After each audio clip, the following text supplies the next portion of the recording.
Yun Cuixian. So, Liang Yukai, originally from Shaanxi province, is a small-time trader. Stay in Jinan, no wife, no land, no family.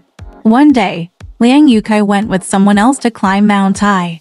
Many people go to Tarzan to burn incense in April. More than 100 men and women also knelt under the holy sepulchre, watching the incense burn out before they got up, called kneeling incense. Among those kneeling, Mr. Liang saw a woman, 17 or 18, who was very beautiful and liked her. He pretended to be a pilgrim and got close to the girl on her knees. Pretending to have a lackluster knee, she leans over to touch the girl's foot. And when she looks back, she seems a little angry and just kneels a few steps away from Liang Yukai. But Liaozhai also kneeled over and approached the woman, and then, after a while, touched her foot. Sensing that Liang had bad intentions, the girl suddenly stood up and left the house. Liang Yukai also didn't kneel, went to track the girl, but came out to look at the girl's footprints. But he went somewhere, disappointed in himself, and walked listlessly. On the way, I saw the girl walking with an old woman who looked like her mother. Liaozhai followed. The old woman walked and talked to the woman. The old lady said, "It's good that you can come and kowtow to the lady of the Taishan. You don't have a brother or sister, but you can find a good son-in-law under the protection of your mother. As long as you are filial, you are not necessarily the son-in-law." Mr. Lung listened. His heart darkened with delight, and he grew closer to the old woman to talk to her.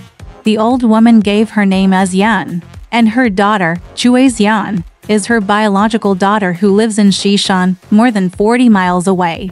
Liang Yukai said, "It's difficult to walk on the mountain road. You're too old to walk hard. Your little sister is too weak to walk fast. When will you get home?" The old woman said, "It's too late.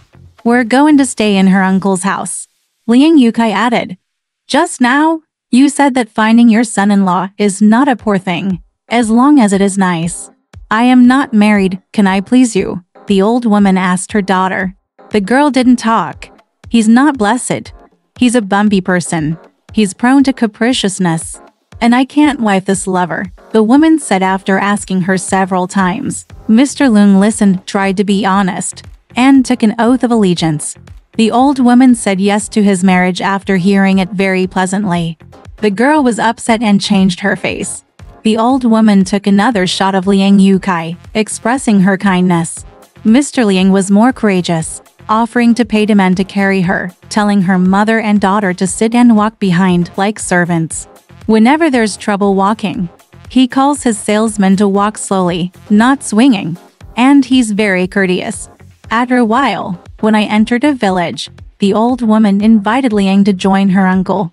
An uncle and a good-luck son came out to greet an old woman who called her brother and sister-in-law. "Liang Yu is my son-in-law. Today is a good day. Don't choose another day. Let's get them married tonight," they said. My uncle was happy to serve Liang Yukai. Then, Yun Cuixian came out in gowns, and the three elderly men swept the bed to urge them to go to bed early. Liang and the woman enter the cave, and the woman says, "I knew you were a man of injustice, but I married you because of my mother's orders. If you're a good person, you'll grow old." Mr. Lung has the talent to say yes. At dawn, the old woman woke up early and said to Mr. Liang, "You go home first, and my daughter and I will be there later." When Liang Yukai came home and cleaned the house and yard, the old woman sent her girl. Mother and daughter went inside and saw nothing. The old woman said, "How do you live like this? I'll be right back. I'll give you a little help." I laughed. The next day, a few men and women brought their comforts, utensils, and a room full of them, leaving behind only a teenager after a meal. Liang Yukai has been enjoying himself ever since. He greets some scoundrels for drinks and gambling every day, and stole his wife's jewelry to gamble. Yun Cuixian repeatedly discouraged Liang Yukai from listening to him and was impatient. Jade Sin couldn't. She had to guard the box every day, like a thief. One day, the gamblers called out Liang Yukai, who was so surprised to see her, and tried to say to her, "Are you too rich and poor?" Liang Yukai asked why. The gamblers said, "It's a godsend to meet your wife, who is out of step with your family. If you sell it to a concubine, you get 100 taels of silver. If you sell it to a brothel, you get 1,000 taels of silver. You're afraid you won't have the money to drink and gamble once you get the money? Liang Yukai didn't say anything at the time, but he took it seriously. When I got home, I sighed at my wife and said I was too poor. Jade Xian ignored him, and Liang's talent knocked on the table every day. Stole, chopsticks, cursed teenager, and made all kinds of gestures called Jade Xian look. One night, Cuixian drinks wine with him. Suddenly he says, "You are poor because of the family. Everyday anxiety. I cannot make you poor, cannot share you better, cannot be ashamed. But there's nothing else to sell, except this teenager, who sold her. And maybe a little more useful." Liang shook his head and said, "How much is she worth?" For another moment, Trish said, "What can I not support for you? But there's really no way out. If we're so poor, we're going to spend our whole lives with you, but it's 100 years of hard work. What's the future? I'd better sell me to someone who has money, and maybe more than a girl." "Why is that so?" Liang Yukai said, pretending to be surprised. Jade's son asked again and again. She was serious. "We'll talk about it slowly," Su Yukai says. So Liang Yukai told the eunuch to sell his wife to the brothels of the government. The eunuchs came to see people in person and saw young Cuixian.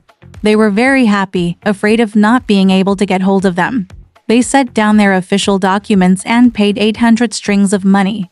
And then the matter was done. "My mother missed you because you were poor," says Chui. "Today we broke up and I have to go back to my mother's house. Besides, we're going to be apart. How can we not tell our mother?" Liang Yukai was worried that her mother was in the way. Cuixian said, "This is what I want, I promise." "It doesn't matter." Liang followed Cuixian to her mother's house. She came to the house in the middle of the night, opened the door and entered the courtyard. The building was very gorgeous. She made her come and go a lot. She often asked to see her mother-in-law, but Cuixian didn't agree. So she had been a son-in-law for more than a year and hadn't visited her mother-in-law's house once. At a meeting today, I was surprised to learn that such a big family would not be willing to sell their daughter to be a prostitute. When the old lady meets her, she asks in surprise why the couple are here. "I used to say he was an unjust man," complains Miss Chui. "Now he's fine." He took 2 gold lozenges out of his clothes and put them on the table, saying, "This gold is fortunate that it was not stolen by a petty person, and it is still returned to his mother today." My mother asked in surprise why. "He's going to sell me," Chui said. "It's no use for me to keep the gold." Pointing at Liang Yukai, he shouted, "Jackal! Rat! You used to carry a burden. Your face was covered in dirt, like a ghost. When they got married, they were sweaty and stinky, and the dirt on their bodies fell down and almost smashed the bed. The dirt on their feet was so thick that it was disgusting all night. I came into your house, and you ate 3 meals and took off your poor skin. Mother's up. Am I lying?" Liang Yukai looked down and didn't dare to speak out. Trish added, "I know for myself that I don't look like a man who loves his country, and I don't think I deserve a man like you. What's so wrong with you that you don't even say a word about the fire? Can't I build a house and buy a field? It's just that you're a broken man, a natural beggar, and sooner or later you won't grow old with nothing. All right, ladies, let's get together and circle Liang Yukai." When I saw the lady scolding him, I shouted at him and said, "Kill him, why say more?" Fearful. Mr. Leung kneeled to the ground and confessed, saying he knew he was repenting. It's unforgivable and cruel to sell a wife, and she sells her bed partner to be a prostitute, Cuixian said angrily. The conversation was not over, and everyone was furious, stabbing the ribs and ankles together with a hairpin and a scissors. Liang Yukai howled and shouted for mercy. Cuixian stopped and said, "He can be released for a while. He's just inhumane. I can't bear to see him in fear." She led the girls downstairs. Liang Yukai sat and listened for a while. There was no movement and he tried to run away. With a look on his head, the east is white with stars. There was a vast field on all sides, no lights, no house, sitting on the cliffs, looking down into a valley so dark that you were afraid to fall. When my body fluctuated, the rumble fell with the rubble. Luckily, a dead tree stopped it halfway up the hill and didn't fall into the valley. His belly was hanging from a dead tree. He couldn't reach anything. Looking down, I don't know how much depth. I can't move my body. I can't even shout fear. Course, I'm all swollen. My eyes, ears, nose, tongue, body. I can't feel any strength. The sun was rising before a firewood hunter saw Liang. He found a rope, put the beam down the cliff, and he's dying. The firewood man sent him home. When we arrived, the doors were open. The house was desolate, like a broken temple, with no chairs and tables, only a knotted bed and the broken table, and his family's old belongings. It's still out there in the middle of nowhere. When Liang Yukai was hungry, he asked his neighbors for food. Then the swelling became sores and sore. The country people looked down on him and ignored him. Mr. Liang had no choice but to sell his broken house, live in a dirt cave, beg on the street, and carry a knife with him. He was persuaded to exchange knives for something to eat, and Liang refused, saying, "Live in the wild, guard against wolves, and use it in self-defense."